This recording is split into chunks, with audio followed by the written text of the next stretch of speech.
નમસ્કાર વિદ્યાર્થીઓ, સ્વાગત છે તમારું આપણા ઓનલાઈન પ્લેટફોર્મ એટલે કે ઓશન કોચિંગ ક્લાસીસની અંદર. ખૂબ જ ટૂંક સમયની અંદર તમારી પ્રથમ સત્રાંત પરીક્ષાઓ આવી રહી છે અને તમારી પરીક્ષાઓને ધ્યાનમાં લઈને આપણે વિકાસ પરીક્ષાલક્ષી એસાઇનમેન્ટ જે છે એનું સોલ્યુશન આપણી યુટ્યુબ ચેનલ ઉપર ચાલી રહ્યું છે. અત્યાર સુધી આપણે ધોરણ 9નું તમામ સેક્શનનું પ્રકરણ વાઇઝ વિભાગ A, B, C અને D આ બધાયનું આપણે કમ્પ્લીટ સોલ્યુશન પૂરું કર્યું. હવે આપણે ધોરણ 10 તરફ જવું છે. તો ધોરણ 10 ની અંદર જે પ્રકરણો તમારે પ્રથમ સત્રાંત પરીક્ષાની અંદર છે અને જે પ્રકરણમાંથી તમારે પ્રથમ સત્રાંતની અંદર પ્રશ્નો પૂછાય છે એના નમૂનારૂપ વિકાસનું અસાઇનમેન્ટ, પરીક્ષાલક્ષી અસાઇનમેન્ટ એનું સંપૂર્ણ સોલ્યુશન લઈને અમે તમારી સમક્ષ રજૂ થયા છીએ.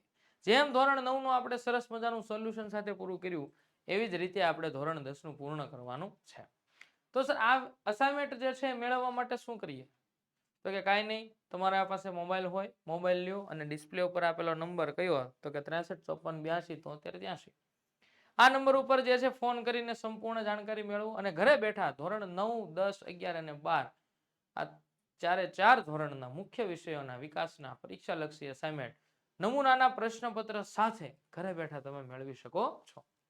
આજે આપણે વાત કરવી છે ધોરણ 10 ની અંદર સેક્શન A. સેક્શન A ની અંદર બધું ધોરણ 9 ની જેમ મિક્સમાં જ આવે છે. વિકલ્પો પણ આવે છે, ખાલી જગ્યાઓ પણ આવે છે, ખરા ખોટા પણ આવે છે, તમામ વસ્તુઓ જે છે આવે છે. તો આજે આપણે વિકલ્પોની ચર્ચા કરીએ. તો સૌથી પહેલા પ્રકરણ નંબર 2 માંથી તમને વિકલ્પ આપેલો છે. પ્રકરણ નંબર 1 માંથી વિકલ્પ પૂછાતા નથી એટલા માટે ડાયરેક્ટ તમને પ્રકરણ નંબર 2 આપી દીધેલું છે. NH4Cl આને એમોનિયમ ક્લોરાઇડ કહેવાય કે NH4Cl ના જલીય દ્રાવણની pH કેટલી હોય છે? જલીય દ્રાવણ છે ને pH કીધું છે શોધવાનું. NH4Cl જે છે એ કેવું છે? તો કે NH4Cl એસિડિક છે, તટસ્થ છે કે બેઝ છે? તો ખબર પડે તરત જ NH4 એમોનિયા એટલે બેઝ છે અને બેઝ હશે એટલે એની pH કેવી હોય? 7 કરતા વધારે હશે એટલે જવાબમાં આવશે >7. બરોબર? ચાલો ત્યાર પછીની વાત આપણે કરીએ. જો જલીય દ્રાવણો A, B અને C અને D ની pH અનુક્રમે A ની pH તમને આપેલી છે 1.9, B ની આપેલી છે 2.5, C ની આપેલી છે 2.1 અને D ની pH તમને 3 જેટલી આપેલી હોય તો એસિડિકતાનો ક્રમ જણાવો. હવે જેમ તમે જો pH ના મૂલ્ય 0 થી 7 અને 7 થી 14 આ 0 થી 7 વચ્ચેનો ભાગ છે ને એસિડનો છે અને 7 થી 14 વચ્ચે જે છે એ બેઝનો છે. તો 7 થી જેમ તમે 0 તરફ આવતા જાઓ એમ એસિડિકતા વધતી જાય. તો સૌથી વધારે એસિડિકતા એની હશે જે 0 તરફનું મૂલ્ય હશે. તો તમને ખબર પડે સૌથી પહેલા શું આવે 1.9, પછી આવે 2.1, પછી આવે 2.5 અને પછી આવે 3. તો સૌથી પહેલા આવે A. તો હાલો A વાળું અહીંયા 1 છે. બરાબર? આ જ ઓપ્શન છે. આની સિવાય એ ક્યાંય પહેલા આવતો નથી. જવાબમાં જોઈએ શું આવે? એસિડિકતાનો ક્રમ. ઓકે, ઊંધું પણ તમને આપેલું છે. જો લેસ ધેન કરીને આપેલું છે, ગ્રેટર ધેન કરીને આપેલું હોત તો આપણે આ વાત કરીએ. અહીંયા લેસ ધેન આપેલું છે એટલે આ વિકલ્પ નહીં આવે. અહીંયા તમને લેસ ધેન કરીને આપેલું સૌથી મોટું A, એનાથી મોટું C, એનાથી મોટું B અને એનાથી નાનું D. એટલે D લેસ ધેન B એટલે D જે છે એની એસિડિકતા સૌથી ઓછામાં ઓછી છે અને A જે છે એની એસિડિકતા સૌથી વધારેમાં વધારે છે. બરોબર? આવી રીતે એસિડિકતાનો ક્રમ આપ્યો છે. આવો નવો તમને બેઝિકતાનો ક્રમ પણ પૂછી શકે છે. આ તો એક ઉદાહરણ સ્વરૂપે હતું, બાકી આવો એસિડિકતા અને બેઝિકતાના ઘણા પણ ઉદાહરણો તમને MCQ માં પૂછી શકે. ત્યારબાદ દાંતનું બહારનું પડ શેનું બનેલું હોય? આપણને બધાને ખબર છે કેલ્શિયમ ફોસ્ફેટનું બનેલું હોય, Ca3PO4 ટ્વાઇસ. તો કેલ્શિયમ ફોસ્ફેટ છે ક્યાં? તો કે હા અહીંયા રહ્યું. બરોબર? એનું સૂત્ર થાય, રાસાયણિક સૂત્ર યાદ રાખજો, Ca3PO4 ટ્વાઇસ. આને કહેવામાં આવે કેલ્શિયમ ફોસ્ફેટ. ત્યાર પછી આપેલું છે કે CaCl2 એટલે કે કેલ્શિયમ ક્લોરાઇડની કોઈ એક X પદાર્થ સાથે તમે પ્રક્રિયા કરો એટલે એમાંથી બન્યું CaSO4 એટલે કે કેલ્શિયમ ફોસ્ફેટ પ્લસ 2 NaCl છૂટું પડ્યું. તો આ X તરીકે શું હશે? તો આ આપણને નીચે 4 ઓપ્શન આપેલા છે. તો પહેલા તો આવું હોય ને ત્યારે સલ્ફેટ જેમાં આવતું હોય ને જોવાનું. સલ્ફેટ કેમાં આવે? તો કે એક તો આમાં છે ને એક તો આમાં છે. બરોબર? પણ ખાસ આ જોઈએ શું કામ? કારણ કે અહીં નિપજમાં તમને SO4 મળે છે ને તો પહેલો વિકલ્પ લઈને આપણે ચેક કરી જોઈએ કે CaCl2 plus Na2SO4 sodium sulphate it gives અહીંથી Ca અહીંથી સલ્ફેટ એટલે કે CaSO4. ચાલો આ મળી ગયું? તો કે હા મળી ગયું. અહીંયા ક્લોરીન કેટલા 2, અહીંયા સોડિયમ કેટલા 2, એટલે છૂટું પડી ગયું 2NaCl. તો જવાબમાં શું આવશે તો કે પદાર્થ X તરીકે આવશે સોડિયમ સલ્ફેટ. ત્યાર પછી એક દ્રાવણ લાલ લિટમસને ભૂરું બનાવે છે તેની pH જણાવો. લાલ લિટમસને ભૂરું બનાવે છે, બરોબર. આપણે યાદ રાખ્યું હતું ભૂલા એ. શું યાદ રાખ્યું હતું? ભૂલા એ. અને બીજું આપણે યાદ રાખ્યું હતું લાભુબે. આ ભૂલા એનો અર્થ થાય કે ભૂરા લિટમસને લાલ બનાવે તો એસિડ હોય, અને લાભુબે નો અર્થ થાય કે લાલ લિટમસને ભૂરું બનાવે તો બેઝ હોય. હવે અહીંયા તમને શું કીધું છે? લાલ લિટમસ ભૂરું બને છે, તો આપેલ દ્રાવણ શું હશે? બેઝિક હશે. અને બેઝની pH કેટલું હોય બેટા? તો કે 7 કરતા વધારે. તો 7 કરતા વધારેનો ઓપ્શન કયો છે? ડી, 10. બરોબર. ત્યાર પછી 10 ml NaOH ના દ્રાવણનું 8 ml આપેલ HCl ના દ્રાવણ વડે સંપૂર્ણ તટસ્થીકરણ થાય. જો આપણે તે જ NaOH નું 20 ml દ્રાવણ લઈએ તો તેને તટસ્થ કરવા માટે HCl દ્રાવણ કેટલી જરૂર પડે? પહેલા હતું તે દ્રાવણ, પણ એની અંદર ગણવાનું. સૌથી પહેલા તમને કીધું કે એક કસનળી છે, એ કસનળીની અંદર 10 ml NaOH તમને આપ્યું છે. હવે જેટલું બેઝ હોય એટલું જ સામે એસિડ હોય ને તો તટસ્થીકરણ થાય, નકર ન થાય. તો એ 10 ml NaOH ની સામે એસિડ કેટલું લીધું? તો કે એસિડ લીધું 8 ml. એટલે સ્વાભાવિક છે 2 ml વધારે છું બેઝ. ત્યાર પછી શું કીધું કે જો આપણે 20 ml દ્રાવણ લઈએ, કેટલું દ્રાવણ લઈએ? 20 ml. તો તેને તટસ્થ કરવા માટે HCl ને કેટલા દ્રાવણની જરૂર પડે? તો કે 16 ની જરૂર પડે. કારણ કે અહીંયા તમને કીધું 10 ને તટસ્થ કરવા 8 લીધું છે, તો 20 ને કેટલું? 8 દૂ 16. ખ્યાલ આવ્યો? ચાલો ત્યાર પછી અપચાના ઉપચાર માટે નીચેના પૈકી કયા પ્રકારની દવાઓ વપરાય છે? એન્ટાસિડ પ્રતિ એસિડ. અપચો જે છે એનાથી આપણને શું થાય? એસિડિટી. અને એસિડિટીના નિવારણ માટે શું વપરાય? એન્ટાસિડ. બરાબર. ત્યાર પછી નીચેના પૈકી કઈ જોડ યોગ્ય નથી? ખાટા ફળો સાઇટ્રિક એસિડ, સાચું છે. દહીંમાં લેક્ટિક એસિડ, સાચું છે. કીડીના ડંખમાં મિથેનોઇક એસિડ, સાચું છે. ટમેટાની અંદર ટાર્ટ્રિક એસિડ ન હોય, ટમેટાની અંદર ઓક્ઝેલિક એસિડ હોય. કયું એસિડ હોય? Oxalic acid. બરાબર. તો કઈ જોડ યોગ્ય નથી? તો ટમેટા વાળી જોડ જે છે યોગ્ય નથી, કારણ કે અહીં ટાર્ટ્રિક એસિડ નો આવે, ઓક્ઝેલિક એસિડ આવે. બરાબર. પણ આપણે ખોટી જોડ શોધવાની હતી એટલે આપણે આ જવાબ લીધો. બીજું અહીં તમને આપેલું છે કે કીડીના ડંખની અંદર મિથેનોઇક એસિડ હોય. બેટા યાદ રાખજો, મિથેનોઇક એસિડ નું બીજું નામ છે ફોર્મિક એસિડ. કયું એસિડ? આને ફોર્મિક એસિડ કહેવાય. શા માટે ફોર્મિક એસિડ કહેવાય? કારણ કે આ એસિડ જે છે સૌથી પહેલા કીડીમાંથી મળ્યું હતું. કેમાંથી મળ્યું હતું? કીડીમાંથી. અને કીડી જે છે એને લેટિન ભાષામાં ફોર્મિકા કહેવાય. શું કહેવામાં આવે? લેટિન ભાષામાં કીડીને કહેવામાં આવે ફોર્મિકા. અને એના નામ ઉપરથી આ એસિડનું નામ ફોર્મિક એસિડ પડેલું છે. ચાલો ત્યાર પછી વાત કરીએ. નીચેના પૈકી કયું દ્રાવણ વધુ બેઝિક છે? વધુ બેઝિક એ હોય કે જે 14 તરફનું મૂલ્ય ધરાવતું હોય. સ્વાભાવિક છે આ જ હશે, કારણ કે સૌથી 14 ની નજીકમાં નજીક કોણ છે? તો કે આ. નીચેના પૈકી સોડિયમ કાર્બોનેટનું અણુ સૂત્ર જણાવો. Sodium carbonate Na2CO3. આને સોડિયમ નાઇટ્રાઇટ કહેવાય, આને સોડિયમ નાઇટ્રેટ કહેવાય, અને સોડિયમ હાઇડ્રોજન કાર્બોનેટ કહેવાય, અને આને સોડિયમ કાર્બોનેટ કહેવાય. આનું સોડિયમ બાયકાર્બોનેટ પણ કહેવાય છે. ત્યાર પછી કયા ક્ષારની જલીય દ્રાવણની pH 7 હોય? તમને નીચે આપેલા છે. જો સૌથી પહેલા તો આ જે છે કયા દ્રાવણની pH જે છે એ 7 હોય. બરોબર. તો ક્ષાર તમારે જોવાનો. તટસ્થ ક્ષાર કયો છે? તો કે જો આ બેઝિક ક્ષાર છે, કારણ કે આની અંદર પ્રબળ બેઝ વપરાણો હતો. આ પણ બેઝિક છે. આની અંદર પ્રબળ, કારણ કે પ્રબળ બેઝ છે ને બેટા. NaOH શું છે? પ્રબળ બેઝ છે. તો અહીંયા તમે જુઓ, અહીં સોડિયમ છે. બરાબર. તો એ બધાય પ્રબળ બેઝ છે. પ્રબળ બેઝ જે છે એની pH 7 કરતા વધારે હશે.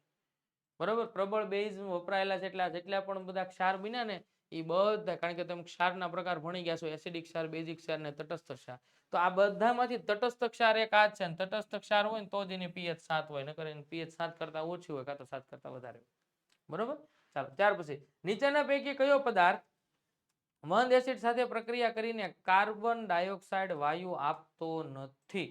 કયો પદાર્થ એવો છે કે જે મંદ એસિડ સાથે પ્રક્રિયા કરીને કાર્બન ડાયોક્સાઇડ આપતો નથી? તો એની અંદર આવે ચૂનો. બરોબર. કારણ કે આ બધા એવા પદાર્થો છે, માર્બલ, ચૂનાનો પથ્થર અને ખાવાનો સોડા, એ બધાની જ્યારે તમે એસિડ સાથે પ્રક્રિયા કરો છો ત્યારે CO2 વાયુ ઉત્પન્ન થાય છે. રાસાયણિક પ્રક્રિયા એસિડના ગુણધર્મોની અંદર આપણે આવી ગઈ. ત્યાર પછી વાત કરીએ પ્રકરણ નંબર 3, ધાતુ અને અધાતુ. ધાતુ અધાતુમાંથી કેવા MCQ પૂછાણા છે કે નીચેના પૈકી કઈ પદ્ધતિ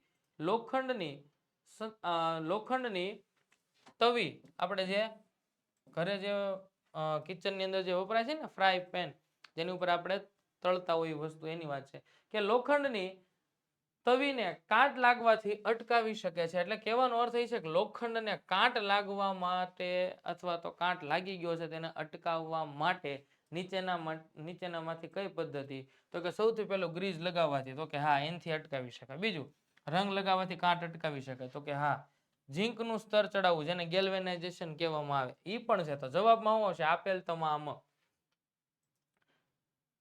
બરોબર અહીંયા ઝીંકનું સ્તર લગાવવાની છે લોખંડની અહીંયા જવાબમાં આવશે આપેલ તમામ બધાય આવે કારણ કે આ બધાયથી કાંટ જે છે એ લાગતો અટકે છે બરોબર ચાલો ત્યાર પછી કારણ કે ગ્રીઝ રંગ લગાવવો આ બધાની અંદર શું થાય દાખલા તરીકે આ લોખંડ છે આ લોખંડની સપાટી છે હવે આ લોખંડની સપાટી જ્યારે વાતાવરણના ભેજ અથવા વાતાવરણના ઓક્સિજન અથવા તો વાતાવરણની અંદર રહેલ પાણીના અણુ એના સંપર્કમાં આવે એટલે ધીમે ધીમે આ લોખંડ જે છે એ કટાઈ જાય દેટ મીન્સ કે વાતાવરણનો ઓક્સિજન આની સાથે પ્રક્રિયા કરે એટલે લોખંડની સંજ્ઞા શું છે બેટા તો કે Fe એની સાથે પ્રક્રિયા કરે એટલે એમાંથી બનાવે Fe2O3 આને કહેવામાં આવે લોખંડનો કાંટ હવે આ લોખંડનો કાંટ બન્યો ક્યારે કે જ્યારે આ ઓક્સિજન આના સંપર્કમાં આવ્યું ત્યારે ને હવે આની ઉપર કદાચ તમે ગ્રીસનું આવરણ કરી નાખો અથવા તો ગ્રીસ લગાડી દો એટલે વાતાવરણના ઓક્સિજન અને લોખંડની સપાટી વચ્ચેનો સંપર્ક તૂટી જાય એટલે કાંટ લાગતો બંધ થઈ જાય બીજું તમે રંગ લગાડી દો તોય થાય ઝીંકનું પાતળું સ્તર ચડાવી દો તોય થાય એટલે આ બધી પદ્ધતિઓ એવી છે કે જેનાથી લોખંડને કાંટ લાગતો અટકાવી શકાય છે ત્યાર પછી એક તત્વ ઓક્સિજન સાથે પ્રક્રિયા કરીને ઊંચું ગલન બિંદુ ધરાવતું સંયોજન આપે છે તો આ સંયોજન પાણીમાં પણ દ્રાવ્ય છે તો આ તત્વ ખાલી જગ્યા હોઈ શકે કેલ્શિયમ સિવાય કોઈ ન હોય કારણ કે કેલ્શિયમ જે છે એ જ ઓક્સિજન સાથે પ્રક્રિયા કરે અને એના ગલન બિંદુ ઊંચા હોય બરોબર એટલે આ જવાબમાં શું આવશે કેલ્શિયમ નીચેના પૈકી કઈ જોડ વિસ્થાપન પ્રક્રિયાઓ આપે છે NaCl દ્રાવણ અને કોપર મેગ્નેશિયમ ક્લોરાઇડનું દ્રાવણ અને એલ્યુમિનિયમ ફેરસ સલ્ફેટનું દ્રાવણ અને ચાંદી અને ત્યારબાદ સિલ્વર નાઇટ્રેટનું દ્રાવણ અને કોપર તો આમાંથી કોણ જે છે કે જે વિસ્થાપન પ્રક્રિયા આપશે તો કે આ આપશે વિસ્થાપન પ્રક્રિયા કોને કહેવાય કે જે પ્રક્રિયામાં વધારે સક્રિય ધાતુ ઓછી સક્રિય ધાતુનું સ્થાન લે એને વિસ્થાપન પ્રક્રિયા કહેવાય હવે અહીંયા જે છે કોપર જે છે એ ઓછી સક્રિય છે તે સોડિયમનું સ્થાન ન લે એટલે આ તો ન જ આવે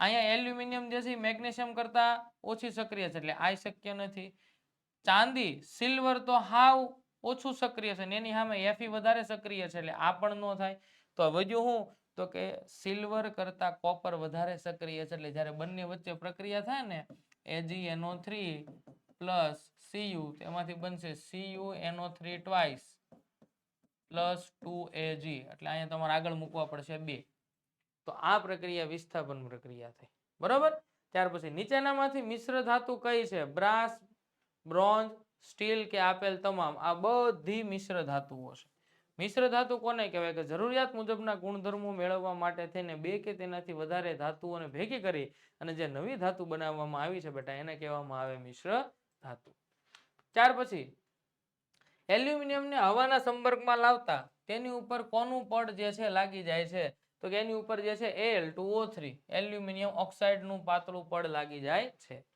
ઉષ્માના ઉત્તમ વાહકો તરીકે કઈ ધાતુ ઉપયોગી નથી ઉત્તમ વાહક કોણ નથી તો કે ચાંદી અને કોપર એ ઉષ્માના વાહકો ખરા પણ સીસુ જે છે સીસુ એટલે કે લેડ પીબી આ જે છે એ ઉષ્માનો ઉત્તમ વાહક નથી કઈ પ્રક્રિયા દરમિયાન સામાન્ય સંજોગોમાં ડાય હાઇડ્રોજન વાયુ ઉત્પન્ન થતો નથી ધાતુ પ્લસ સલ્ફ્યુરિક એસિડ એટલે કે ધાતુની એસિડ સાથેની પ્રક્રિયા એટલે એમાં ઉત્પન્ન થાય ક્ષાર પ્લસ હાઇડ્રોજન વાયુ ત્યારબાદ ધાતુ પ્લસ મંદ હાઇડ્રોક્લોરિક એસિડ એટલે સેમ ટુ સેમ અહીંયા ઉત્પન્ન થાય ક્ષાર પ્લસ હાઇડ્રોજન વાયુ ડાયહાઇડ્રોજન એટલે જો ડાયહાઇડ્રોજન લખું છું ત્યારબાદ ધાતુ પ્લસ મંદ નાઇટ્રિક એસિડ અને ધાતુ પ્લસ પાણી કરશું તો એની અંદર જે છે સૌથી પહેલા ધાતુના ઓક્સાઇડ બનશે અને આ જ ધાતુના ઓક્સાઇડની ફરીવાર પ્રક્રિયા કરશું એટલે એમાંથી ધાતુના હાઇડ્રોક્સાઇડ બનશે એટલે જવાબની અંદર જો આ તે એસિડ છે અને આ ધાતુ તો અહીંયા શું છૂટું પડશે તો કે અહીંયા છૂટું પડશે ક્ષાર પ્લસ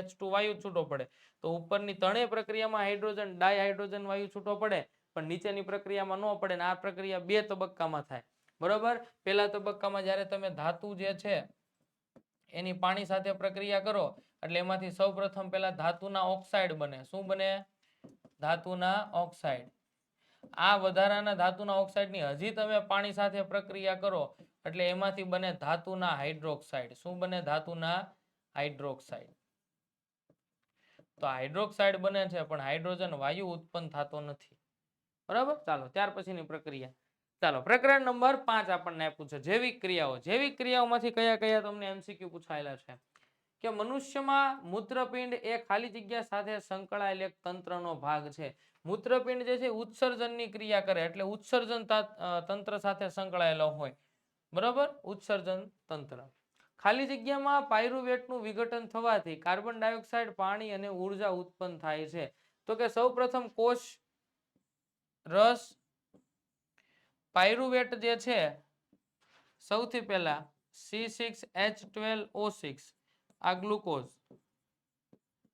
ગ્લુકોઝનું વિઘટન કોષ રસમાં થાય એટલે એમાંથી બને 3 કાર્બન યુક્ત પાયરુવેટ શું બને 3 કાર્બન યુક્ત પાયરુવેટ હવે આ ધ્યાન રાખો આ પાયરુવેટ હવે એ પાયરુવેટનું 3 રીતે વિઘટન થાય પહેલું વિઘટન થાય કણાભ સૂત્રમાં બીજું થાય સ્નાયુ પેશીમાં અને ત્રીજું થાય એક કોષી સજીવો ઈષ્ટ જેવા એક કોષી સજીવમાં હવે આ ત્રણેયનામાં વિઘટન થાય ત્યારે જ્યારે કણાભ સૂત્રમાં વિઘટન થાય ત્યારે અહીં છૂટું પડે CO2 પ્લસ ઉર્જા અને પ્લસ પાણી હવે તમને શું કીધું કે કાર્બન ડાયોક્સાઇડ પાણી અને ઉર્જા ક્યાં છૂટું પડે તો કે કણાભ સૂત્રમાં વિઘટન થાય ને કણાભ સૂત્રમાં જે વિઘટન થાય ને એને જારક શ્વસન કહેવાય બરોબર હરિતકણની અંદર પ્રકાશ સંશ્લેષણ થાય એટલે આ નો આવે કોષ કેન્દ્ર આની અંદર કોઈ ભાગ ભજવતું નથી તો જવાબમાં શું આવશે કણાભ સૂત્ર કારણ કે કઈ ક્રિયા થાય છે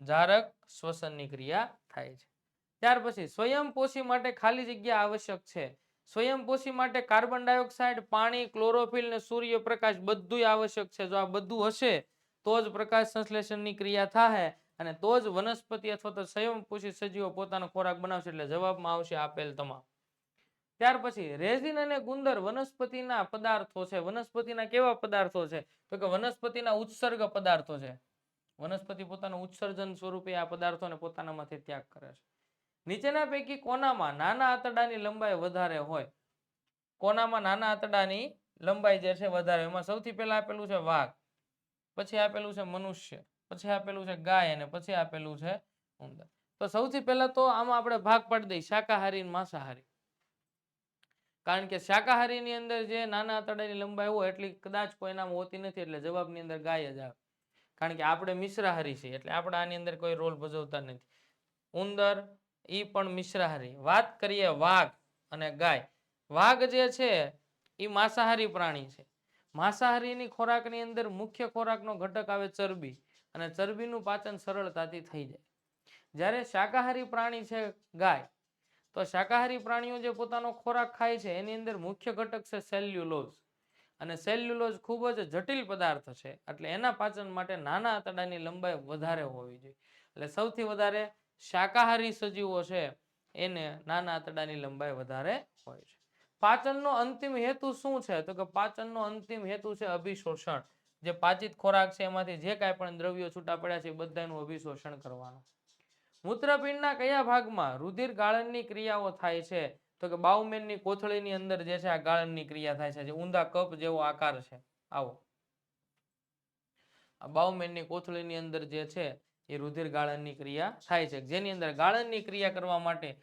રુધિર કેશિકા ગુચ્છ આવેલું હોય છે શું આવેલું હોય છે રુધિર કેશિકા ગુચ્છ ત્યાર પછી પિત્તનો સંગ્રહ કરતું અંગ કયું છે જો આ પિત્ત એટલે કે પિત્તરસ બરોબર હવે એનો સંગ્રહ જે છે કોણ કરે તો કે પિત્તાશય કરે જો આ ધ્યાન રાખો હવે આ યકૃત છે ને એ યકૃતની રચના કઈક આવી છે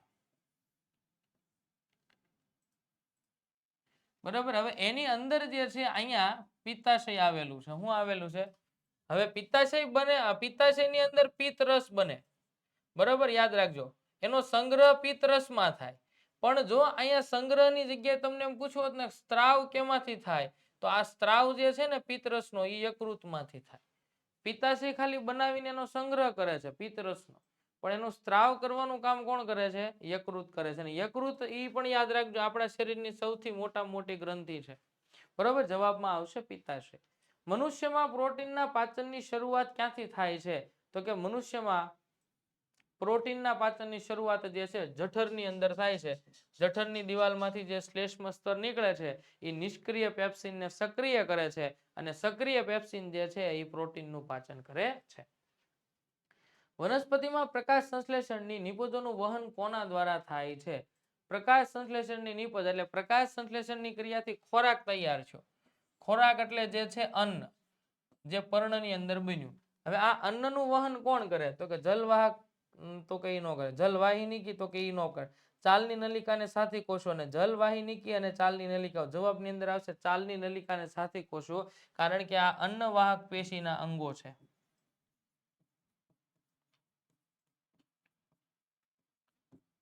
કોના અંગો છે? અન્નવાહક પેશીના અંગો. ચાલો ત્યાર પછી મનુષ્યના હૃદયના કયા ભાગે હંમેશા ઓક્સિજન યુક્ત રુધિર વહન પામે છે? મનુષ્યના હૃદયના હંમેશા મનુષ્ય હૃદયના બેટા મુખ્ય બે ભાગ છે. એક જે છે ડાબી બાજુના ભાગો છે અને એક જે છે જમણી બાજુના ભાગો છે. બરોબર, તો જમણી બાજુ હંમેશા અશુદ્ધ રુધિર કે જેની અંદર CO2 રહેલું છે એનું વહન થાય અને ડાબી બાજુ હંમેશા શુદ્ધ રુધિરનું વહન થાય જેની અંદર ઓક્સિજન રહેલો. તમને અહીં ઓક્સિજન યુક્ત પૂછ્યું છે ને, તો હવે ડાબી બાજુ એટલે કે ડાબુ કર્ણક અને ડાબુ ક્ષેપક એની અંદર શુદ્ધ રુધિરનું વહન થાય. મૂત્ર નિર્માણ દરમિયાન પ્રાથમિક ગાળણમાંથી નીચેના પૈકી કયા પદાર્થનું મૂત્રપિંડ નલિકામાં પસંદગીમાન પુનઃ શોષણ થતું નથી? યુરિયાનું થતું નથી, કારણ કે ગ્લુકોઝનું પણ થાય છે, સુક્રોઝ પણ એક પ્રકારની શર્કરા છે એનું પણ થાય છે, એમિનો એસિડ છે એમાંથી પણ ફરીવાર પુનઃ શોષણ થાય, પણ યુરિયા આપણા શરીર માટે ખૂબ જ ઝેરી દ્રવ્ય છે, ખૂબ જ નુકસાનકારક વિષકારક દ્રવ્ય છે, એનું પુનઃ શોષણ થતું નથી. ત્યાર પછી વાત કરીએ પ્રકરણ નંબર 9, પ્રકાશનું પરાવર્તન ને વક્રીભવન. એની અંદર જોયું તો કે દ્રશ્ય પ્રકાશની તરંગ લંબાઈનો વિસ્તાર કેટલો હોય? તો કે 4 × 10⁷ મીટર થી 8 × 10⁷ મીટર સુધીનો વિસ્તાર હોય છે. નીચેના દ્રવ્યો પૈકી લેન્સ બનાવવા માટે કયા દ્રવ્યનો ઉપયોગ થઈ શકે નહીં? પાણી, કાચ, પ્લાસ્ટિક કે ક્લે એટલે કે માટી. કાચનો પણ ઉપયોગ થાય. કાચ પણ એક જે છે લેન્સ તરીકે વર્તે છે, આપણે જોઈએ છીએ જ્યારે જાનીવાલા પીનાર આપણને દેખાય છે ને વરસાદ આવે ત્યારે. બરોબર, ચાલો ત્યાર પછી કાચ જે છે એ તો છે, પ્લાસ્ટિકનો પણ લેન્સ આવે છે. વધ્યું કોણ? ક્લે એટલે કે માટી જે છે એ પ્રકાશના કિરણનું પરાવર્તન કે વક્રીભવન કાંઈ કરતું નથી એટલે એનો ઉપયોગ ન થાય. બરાબર, ત્યાર પછીનો પ્રશ્ન છે કે એક ગોલીય અરીસા અને એક પાતળા લેન્સ દરેકની કેન્દ્ર લંબાઈ -15 સેન્ટીમીટર છે, તો અરીસો અને લેન્સ કયા પ્રકારના હશે? સૌથી પહેલા તો એક ગોલીય અરીસો આપ્યો છે, એની કેન્દ્ર લંબાઈ આપી છે માઇનસ. બીજું એક લેન્સ આપ્યો છે ને એની કેન્દ્ર લંબાઈ પણ આપેલી છે માઇનસ. તો તમને એમ કીધું કે એ અરીસો ને લેન્સ કયા હશે? તો કે બંને અંતર્ગોળ હશે, કારણ કે અંતર્ગોળ હોય તો જ જે છે કેન્દ્ર લંબાઈ ડાબી બાજુ મળે, અને જે વસ્તુ ડાબી બાજુ મળે અથવા ડાબી બાજુ જે વસ્તુને આપણે માપવાની હોય એ માઇનસમાં આપણે માપીએ. અહીંયા તમને સ્પષ્ટ કીધું છે -15 સેમી છે, એટલે માઇનસનો અર્થ શું થયો? ડાબી બાજુ કેન્દ્ર લંબાઈ માપવાની થાય છે. ચાલો ત્યાર પછી શબ્દકોશમાં જોવા મળતા નાના અક્ષરોને વાંચવા માટે તમે નીચેના પૈકી કયા લેન્સનો પસંદગી કરશો? બરોબર, એટલે કે પુસ્તક વાંચવા માટે છે ને શેના માટે? તો કે 5 સેન્ટીમીટર કેન્દ્ર લંબાઈ વાળા બહિર્ગોળ લેન્સનો ઉપયોગ કરશું, કારણ કે બહિર્ગોળ લેન્સથી તમને વાસ્તવિક અને ઉલટું પ્રતિબિંબ દેખાશે. વાસ્તવિક પ્રતિબિંબ બહિર્ગોળ લેન્સથી દેખાશે. ગોલી અરીસા માટે વક્રતા ત્રિજ્યા r અને કેન્દ્ર લંબાઈ વચ્ચેનો શું સંબંધ છે? તો કે વક્રતા ત્રિજ્યા r બરાબર 2f, આવો સંબંધ છે. છે કે ઓપ્શનમાં આવું દોર્યું, r બરાબર 2f. ચાલો ત્યાર પછી સમતલ અરીસાની મોટવણીનું મૂલ્ય કેટલું હોય? હંમેશા એક જ હોય. સમતલ અરીસાની મોટવણી m બરાબર પ્રતિબિંબની ઊંચાઈ ભાગ્યા વસ્તુની ઊંચાઈ બેયના ગુણોત્તરને મોટવણી એમ કહેવાય, અને સમતલ માટે હંમેશા એક જ. ત્યાર પછી જો પાણી અને કાચના નિરપેક્ષ વક્રીભવનાંક અનુક્રમે 4/3 ને 3/2 હોય તો પ્રકાશનો પાણી અને કાચના વેગનો ગુણોત્તર કેટલો હશે? દાખલો ગણવાનો છે n = c/v. આ સૂત્ર મૂકીને જવાબમાં આવશે સી 9/8. ગોલી અરીસાની સપાટીના મધ્ય બિંદુને શું કહે છે? અરીસાની સપાટીના મધ્ય બિંદુને ધ્રુવ, ઇંગ્લિશમાં પોલ, પી કહેવાય. એટલે ધ્રુવને પી વડે દર્શાવવામાં આવે છે. વાત કરીએ પ્રકરણ નંબર 10 ની, માનવ આંખ અને રંગબેરંગી દુનિયા. તો કે આંખના લેન્સની કેન્દ્ર લંબાઈમાં ફેરફાર કરી માનવ આંખ વિવિધ અંતરે રાખેલી વસ્તુઓને જોઈ શકે છે. આવું ખાલી જગ્યાને લીધે થાય છે. પ્રેસબાયોપિયાના કારણે લઘુદ્રષ્ટિ, ગુરુદ્રષ્ટિ આ બધી બીમારીઓ છે. પ્રેસબાયોપિયા, લઘુદ્રષ્ટિ, ગુરુદ્રષ્ટિ. સમાવેશ ક્ષમતાને કારણે એવું થાય છે. તો જવાબમાં શું આવશે? સમાવેશ ક્ષમતા. સામાન્ય દ્રષ્ટિ ધરાવતી પુખ્ત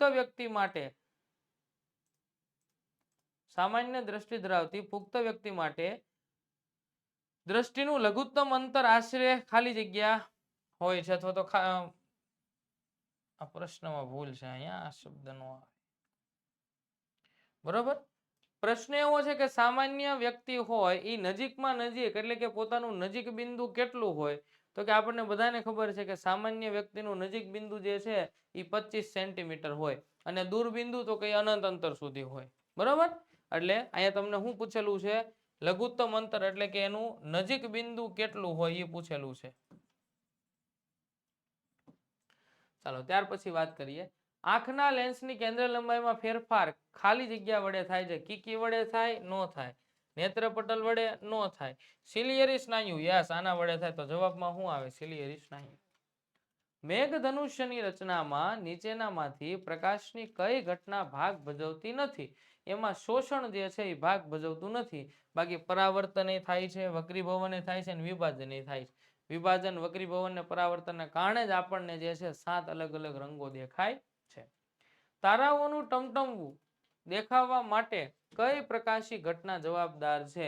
એના માટે વાતાવરણીય વક્રીભવનની ઘટના જે છે જવાબદાર છે. બરાબર. ચાલો ત્યારબાદ પ્રકાશની કઈ ઘટનાને લીધે ટિંડલ અસર ઉદ્ભવે છે? જ્યારે જ્યારે પ્રકાશનું પ્રકિરણન થાય, આ પ્રકિરણનને કારણે ટિંડલ અસર જે છે ઉદ્ભવે છે. પ્રકિરણન શું આપણે અગાઉના પ્રકરણની અંદર છતાં એકવાર કહી દઉં. જો દાખલા તરીકે આ કોઈ એક સૂક્ષ્મ કણો છે. આ બધા કણો એકબીજાની નજીક નજીક રહેલા છે. હવે કોઈ પ્રકાશી કિરણ આવ્યું અને આ કણ સાથે અથડાણું. જ્યારે કોઈ પ્રકાશી કિરણ કણ સાથે અથડાય છે ત્યારે એ કણ જે છે પોતે પ્રકાશિત થશે, એટલે કે ઉર્જાનું શોષણ કરશે. પોતે પ્રકાશિત થશે અને પોતાનામાંથી ઉર્જા જે છે એનું ઉત્સર્જન પણ કરશે, એટલે કે પ્રકાશનું ઉત્સર્જન કરશે. તો આમાંથી પ્રકાશનું ઉત્સર્જન થયું એટલે એ પ્રકાશ આજુબાજુમાં રહેલા બધાની અંદર જે છે આવી રીતે આમ વિસ્તૃત થઈ ગયો. આખો એક પ્રકાશીય માર્ગ તૈયાર થયો. આ જે પ્રકાશીય માર્ગ તૈયાર કરવાની ઘટના છે ને એને પ્રકાશનું પ્રકિરણન કહેવામાં આવે. શું કહેવામાં આવે? અને એ જે આ જે પ્રકાશનું પ્રકિરણ માટેના જે પ્રયોગો છે ને એ એક વૈજ્ઞાનિકનું નામ છે. શું નામ છે એનું? વૈજ્ઞાનિકનું નામ છે જ્હોન ટિન્ડલ. આ જ્હોન ટિન્ડલ નામના વૈજ્ઞાનિક આ બધો કાર્યક્રમ શોધ્યો હતો ને એટલે એની અસરને ટિન્ડલ અસર કહે છે. ખાલી જગ્યાથી પીડાતી વ્યક્તિને ચશ્માના લેન્સનો પાવર ધન રાખવો જોઈએ. ગુરુદ્રષ્ટિની ખામીવાળા. કારણ કે એની અંદર ગુરુદ્રષ્ટિની ખામીમાં કેન્દ્ર લંબાઈ જે છે એ વધારવી પડે એમ છે. બરોબર, સોરી, ઘટાડવી પડે એમ છે. એટલા માટે થઈને લેન્સનો પાવર, કારણ કે લેન્સના પાવર અને કેન્દ્ર લંબાઈ વચ્ચેનો વ્યસ્ત સંબંધ છે. P = 1/f. આ ધન કરવું હોય તો કેન્દ્ર લંબાઈ ઋણ હોવી જોઈએ, એટલે કે ઘટેલી છે, એટલે કેન્દ્ર લંબાઈ વધારવી પડે. જો ચાલો, કાચના પ્રિઝમમાં કયા રંગના પ્રકાશનો વેગ મહત્તમ હોય છે? લાલ રંગનો પ્રકાશનો વેગ સૌથી વધારે મહત્તમ હોય છે અને એટલા માટે જ લાલ રંગ આપણને ઝડપથી દેખાઈ જાય છે બીજા બધા રંગો કરતા. અને આ કારણે જ સિગ્નલો છે, ત્યારબાદ કોઈ ડેન્જર વસ્તુઓ હોય એની આસપાસ, અથવા તો ટ્રેનના સિગ્નલ, બધી જગ્યાએ લાલ રંગ જે છે એ ઊભા રહેવા માટે તમને મૂકેલો છે, એનું સૂચન એ કરે છે. ચાલો, આ વાત હતી MCQની. જે બધા MCQ આપણે વિકાસ પરીક્ષા લક્ષી અસાઇનમેન્ટની અંદર જે તમને આપેલા હતા એ આપણે સંપૂર્ણ સોલ્વ કર્યા. કયા કયા પ્રકરણના કર્યા છે તમને આઈડિયા આવી ગયો છે. નેક્સ્ટ વિડીયોની અંદર આપણે વાત કરશું હવે સેક્શન એની અંદર બીજું જે પૂછાય છે ખાલી જગ્યાઓ. બરોબર, ખાલી જગ્યા તરફ આપણે આગળ વધશું. ઓકે, તો ત્યાં સુધી આ ધોરણ 10નું જે તમને સોલ્યુશન અહીંથી આપવામાં આવ્યું છે એનો સંપૂર્ણ અભ્યાસ કરવો અને અભ્યાસ કરીને પછી આની અંદરથી તમને કોઈ ડાઉટ્સ કે એવું કંઈ લાગે તો નીચે તમે જણાવી શકો છો. ચાલો ત્યાં સુધી જય હિન્દ જય ભારત.